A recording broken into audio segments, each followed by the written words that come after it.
जयकारा कालका मैदान। जय श्री राम, जय माता दी, बालाजी महाराज की जय। जो आज एक विषय है, ये काफ़ी टाइम से मेरे पास सवाल आ रहे थे बार बार। कई बच्चों के ऊपर ऐसे शक्तियाँ चल पड़ती हैं और वो शक्ति शरीर पे नहीं पाना चाहते, उनके शरीर में शक्ति जागृत हो जाती हैं, शक्ति एक्टिवेट हो जाती हैं। तो उन शक्तियों को हमने किस प्रकार शांत करना चाहिए, और शक्ति शरीर में आती हैं तो हमारे पास क्या क्या अनुभव होते हैं। कुछ लोग क्या ना इन चीज़ों से डर जाते हैं, घबरा जाते हैं कि हमारे शरीर में क्या होने लग गया जब शक्ति का प्रवेश होता है। कोई नेगेटिविटी का प्रवेश तो नहीं है शरीर में, क्योंकि काफ़ी सारी इतनी एक्टिविटी होने लग जाती है शरीर के अंदर में, जो उनको देख कर के उन लोगों के मन में ना एक गलत भावना भी आ जाती है कि हमारे सिर पे कोई नेगेटिविटी तो नहीं। लेकिन ये सारी शक्तियों के लक्षण होते हैं। जैसे शरीर में कहीं हाथ में कंपन शुरू हो जाएगी, कहीं पैर में कंपन शुरू हो जाएगी, कहीं गर्दन में कंपन शुरू हो जाएगी, पूरा शरीर हिलने लग जाता है। और कई बार तो क्या ना उल्टी जैसा मन रहता है अंदर से, जब तक शरीर में पूरी शक्ति खुल के नहीं आती। एक्टिवेट तो हो रही है लेकिन वो पूरी शक्ति जागृत नहीं हुई है उस टाइम। लेकिन जागृत हो जाती है, जब तक वचन नहीं होते शक्ति तब भी ऐसी स्थिति में रखती हैं। कुछ लोग इस चीज़ से बहुत ज़्यादा परेशान हो जाती हैं, और कई बार तो शक्ति क्या होती है, पूरे शरीर को तोड़ देती है। और कई बार क्या है, शक्ति इतना बीमारी की स्थिति तक पहुंचा देती है उसमें शरीर को एकदम से। तो इस तरह से लोग है ना इसमें बड़े परेशान हो जाते हैं, घबरा जाते हैं कि हमारे शरीर पे क्या हो गया शक्ति एक्टिवेट होने के बाद। और लेकिन ये पॉजिटिविटी के सारे लक्षण होते हैं। और उसके बाद में कुछ क्या कहते हैं, भी घबराने के बाद हम शक्ति को शरीर पर नहीं लेके आना चाहते, हमने शक्ति को शांत करना है। तो शक्ति को शांत करने के बहुत सारे उपाय हैं, जानकारी मैं पूरी जानकारी दूंगा, आप इस वीडियो को अंत तक ज़रूर देखना। और दूसरा क्या है, जिन जिन बच्चों ने चैनल को सब्सक्राइब किया, चैनल को सब्सक्राइब कर ले। हमारा बालाजी दरबार लगता है, दरबार संबंधी जानकारी हो, फिर किसी ने ऑनलाइन पूछा लेनी हो तो आप चैनल के माध्यम से आपको जानकारी मिलती रहती है। सबसे पहले क्या है, शरीर में हमने शक्ति को शांत कैसे करना है। जब शरीर के अंदर हमारी शक्ति एक्टिवेट हो जाती है तो उसको हमने पूरी जागृत हो जाती है। आधी शक्ति जब रहेगी तब भी, या पूरे शरीर में शक्ति हो जाएगी तब भी, हम इसको शांत कैसे कर सकते हैं।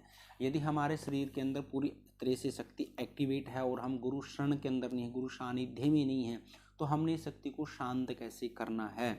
और क्या शक्ति बिना गुरु के भी शांत हो सकती है? बिल्कुल, गुरु बिना गुरु के भी शक्तियाँ शांत करवा सकते हैं। सबसे पहले क्या, यदि आप गुरु सानिध्य में और आपके शरीर को शक्ति चली हुई है, एक्टिविटी पूरी खूब अच्छी तरीके से चली और उसको शांत करना आपने, तो आप लोग उसको शांत करने के लिए क्या करना पड़ेगा।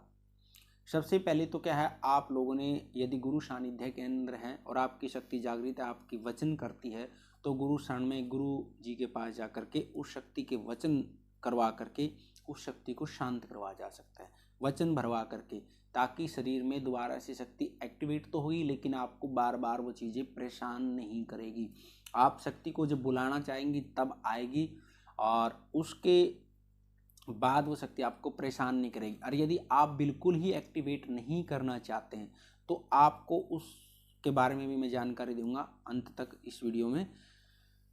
और सबसे पहले कि यदि आप गुरु सानिध्य में नहीं हैं तो किसी आप जानकार के पास, किसी भगत के पास, शक्ति वाले के पास जा करके अपनी शक्ति के वचन करा करके भी आप उसको शांत करवा सकते हैं, उसको ज्योत में भी समाहित करवा सकते हैं।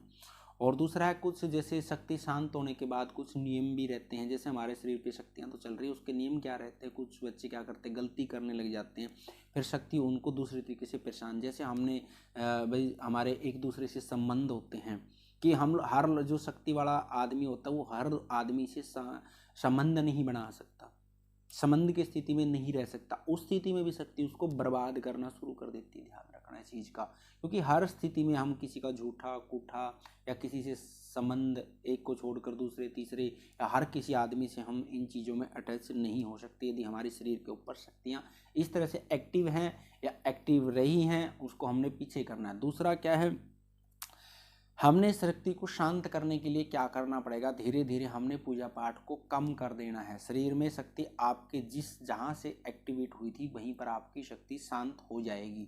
धीरे धीरे करके करना है। आपने एकदम से पीछे उसको उस चीज़ को एकदम से नहीं छोड़ना है कि पूजा पाठ करना है एकदम से उसको छोड़ दिया।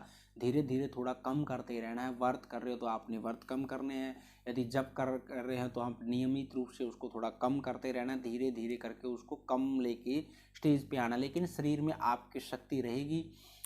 और दोबारा से आप फिर एक्टिवेट करना चाहते हो तो उसी तरह से फिर आपने साधना के समक्ष जाना पड़ेगा, और साधना के जाने के बाद उसको दोबारा से एक्टिवेट कर सकते हैं। और इसी तरह से जिसके शरीर में शक्ति रुक जाती है बार बार, जैसे हमारे शरीर में पहले शक्ति आती थी अब रुक चुकी है, तो उसके लिए भी उन्होंने क्या करना पड़ेगा, साधना की स्थिति में जा करके शक्ति को भोग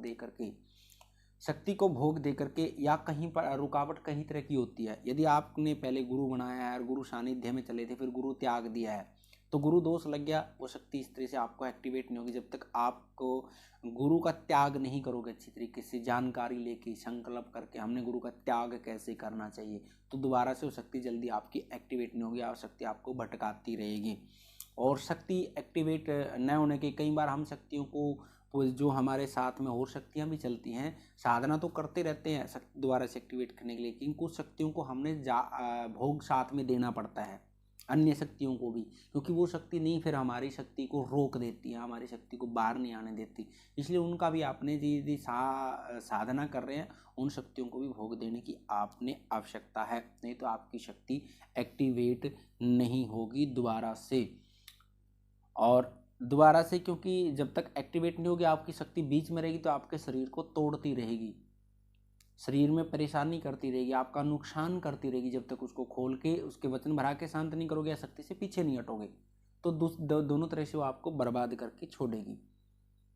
और शक्ति वाले आदमियों को नियमित रूप से स्थिति में रहना चाहिए। किसी का झूठा खूठा खाना, संबंध बनाना, इन चीज़ों से भी नियमित रूप से यदि नहीं रहोगे, आप बार बार इन चीज़ों के गलत स्थिति में पड़ोगे तो आपको शक्ति तब भी बर्बाद करेगी। क्योंकि शरीर के ऊपर यदि शक्तियाँ आ जाती है तो उन्हें काफ़ी नियमों का पालन करना पड़ता है इन चीज़ों के लिए। और यदि आपको वीडियो अच्छी लगे तो आप वीडियो को लाइक करना और चैनल को सब्सक्राइब करना। दरबार संबंधी बालाजी दरबार लगता है हमारा, दरबार संबंधी जानकारी और अन्य कोई भी जानकारी अंतर मंत्र तंत्र पूजा पाठ संबंधी आपको चैनल पर मिलती रहती है। आज की वीडियो में इतने।